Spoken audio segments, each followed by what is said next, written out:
Daddy has no boundaries. Things can hurt and not harm us. In fact, they can even be good for us. And things that feel good can be very harmful to us.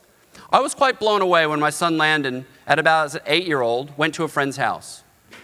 And it was a new friend. Landon had gone to a new school, and I went to pick him up, and my first question, with a smile on my face, is, "Did you have a good time?" And he said, "Well, not really." I said, "What do you mean?" He goes, "Well, Ben has no boundaries."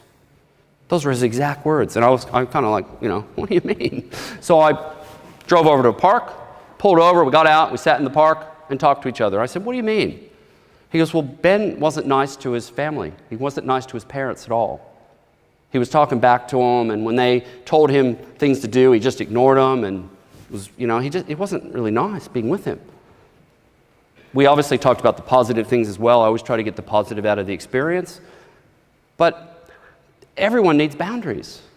Your children need boundaries. Your employees need boundaries. You need boundaries. We all need boundaries. We all have to understand what's right from wrong. Because the reality is we're not going to be around our kids all the time. From the time they're 5 or 6, they start to go to school and they spend 8 hours a day away from us. They have to know right from wrong. They have to know where the boundary is. I talk about a story in this book where some friends of mine, when I was about 10 or 11, it's in the book in terms of the age, they found this big looked like a stick of dynamite to me, and they wanted to light it. I had boundaries. My mother would kill me if I survived the blast.